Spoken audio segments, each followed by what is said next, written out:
Hi guys, I'm Taylor Bria. Welcome to the channel. Today I am going to be showing you all the books that I have read in the month of May.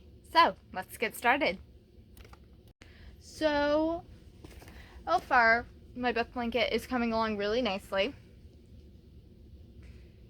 If you're new to the channel and this is your first time, if you hear little jingling bells, that's one of our cats scratching its collar.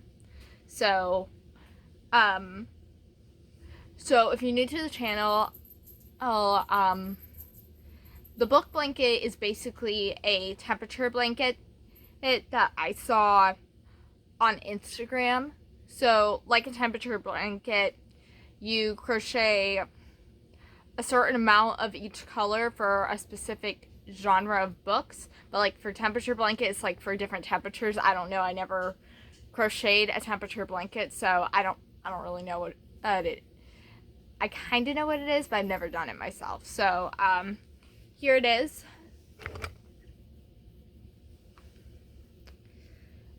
And that is the temperature book blanket. So far I've read 15 books this month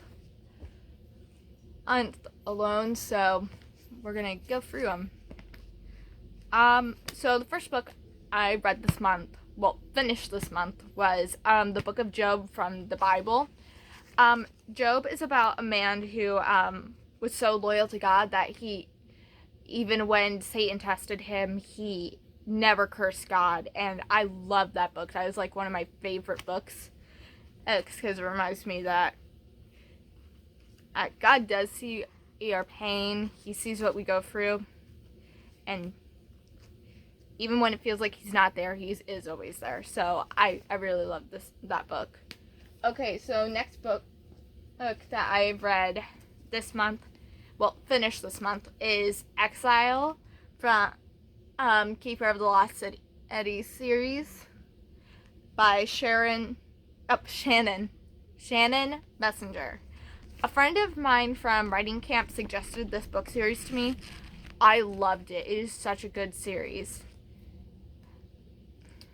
And here's what it says on the back. Sophie Foster thought she was safe, settled into her new home at Havenfield, surrounded by friends, and using her unique telepathic abilities to train Sylvie.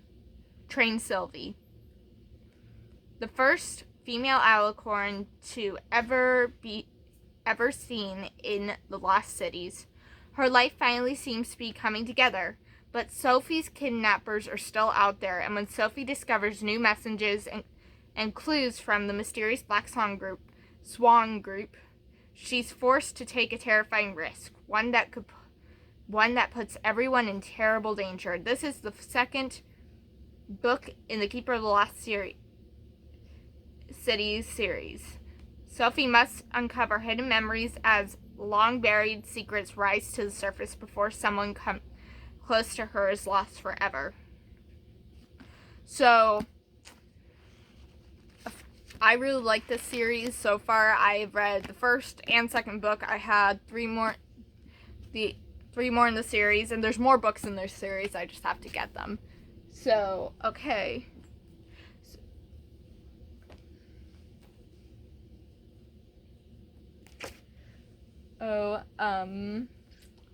Okay, so I also finished this book, Beware the Power of the Dark Side by Tom Engelberger.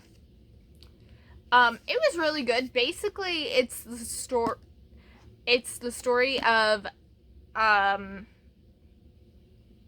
Last Jedi, it's, Return of the Jedi in the first Star Wars trilogy that ever came out. It's the first this is my first Star Wars book. Basically, it's the story, but it's told from the point of view of Luke, but also it shows like different details in the story. It was actually really interesting. Highly recommend. Okay, so this month I've also been reading a lot of poetry. So I read this book, The Poetry of Louisa May Alcott, So, I love Louise May Alcott. She's like one of my favorite writers. I actually did a report on her for school for my senior year. And I really like her poetry. I love Little Women, and this is just an complicated. Love that. I can't speak today. This is a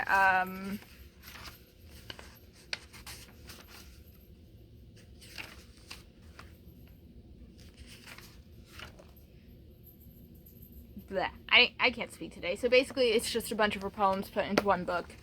I can't remember the word for it, but this was a really good poetry book. Highly recommend it if you love poetry and you love Louise May Alcott. Very good book. Okay, so I also read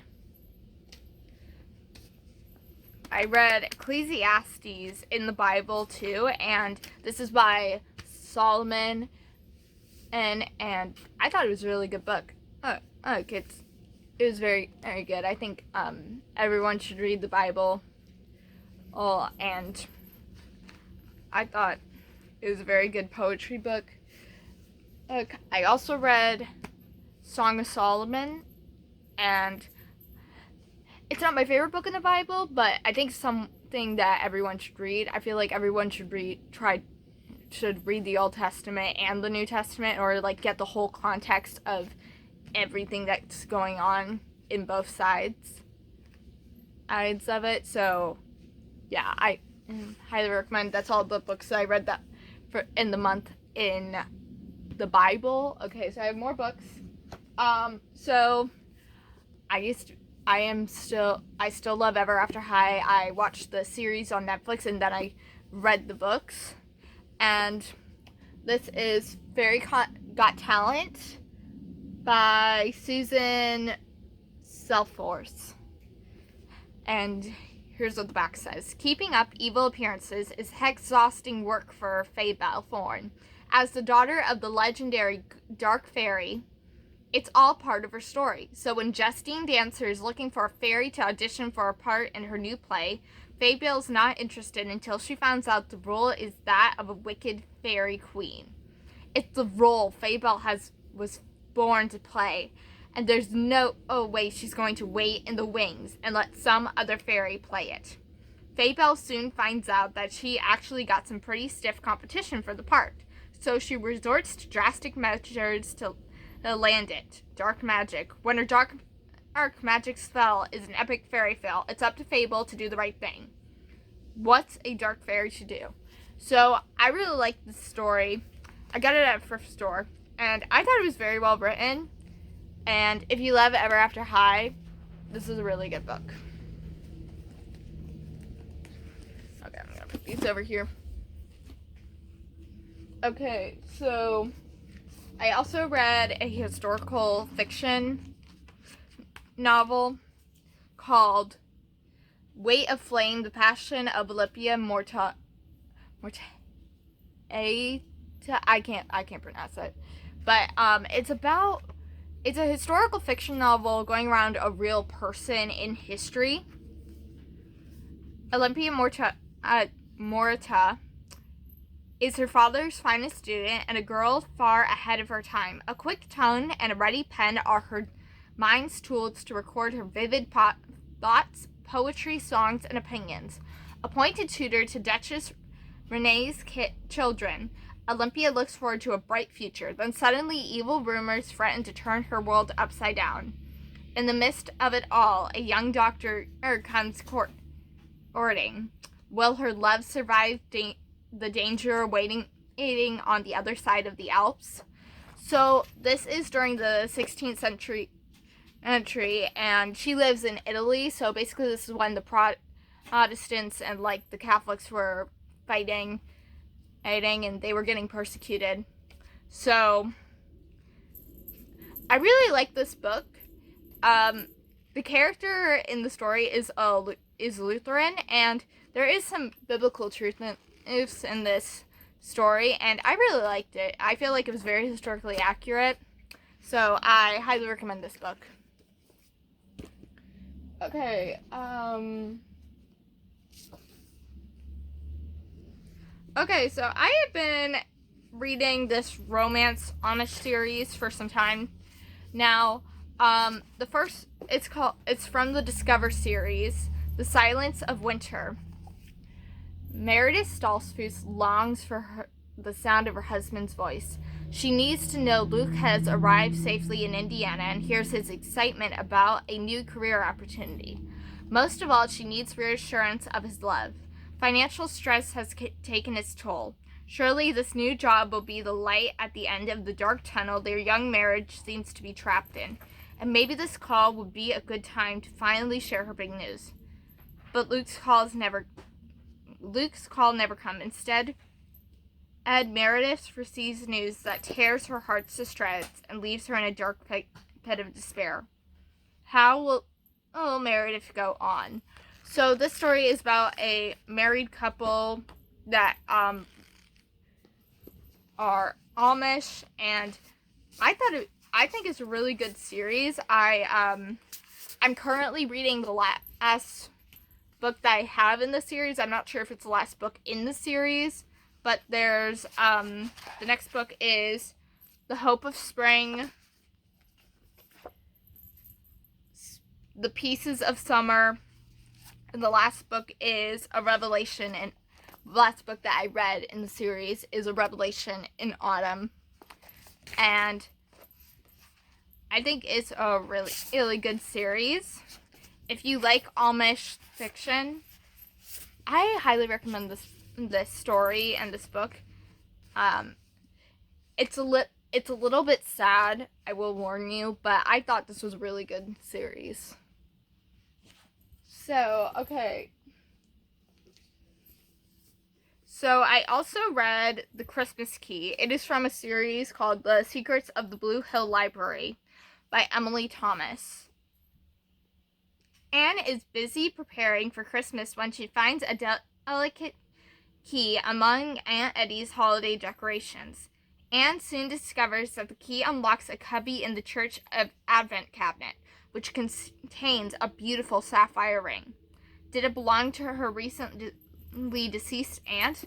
If so, why was it locked away and not among Aunt Eddie's jewelry? Why is Reverend Tom tight-lipped when Anne asks him about it? Her search for the truth uncovers new revelations about her beloved great-aunt and a trail of secrecy and intrigue that stretches from cozy Blue Hill to Philadelphia. Meanwhile, Anne is delighted when Ben and Lindy agree to participate in the church's annual Christmas play. But the production is in jeopardy when costumes go missing and the director becomes ill. Can they overcome the obstacles to ensure that the show goes on? So this story follows a librarian that renovated her great-aunt's house and turns it into a library for the town, and it is such a good, cool mystery series. I really like it. I think this one was a really good book in the series. The books are actually not written by all the same authors. It's by Emily Thomas, but like different writers write each book. Not all the books are good. Some of them feel like they're dragging on, but I really thought this was a really good Christian mystery. There's not much violence in it, but I think this is a really good Christian mysteries. Highly recommend this one in the series. Okay, The Boxcar Children. Now this is like my childhood. I decided, hey, I'll reread this, and I still love it. I watched the movie first, and then I read the book, and I became obsessed with the books when I was a kid. I loved it. Besides, I really loved nature, and I always just wanted to like live in a cottage out in the middle of the woods. Kind of like they did. They lived in a boxcar, and this is a really cool series. If you have a kid and they like mysteries, this is a really good mystery series, and is such a fun book to read. Okay, last one. Percy Jackson and the Olympians 5, The Last Olympian. All year, the Half-Bloods have been preparing for battle against the Titans, knowing that the odds of victory are grim. Kronos' army is stronger than ever, and with every god and Half-Blood, he recruits the evil Titans' power and only grows. While the Olympians struggle to contain the rampaging monsters, Typhon Kronos begins his advance on New York City, where Mount Olympus stands virtually unguarded. Now it is up to Percy Jackson and an army of young demigods to stop the Lord of Time. In the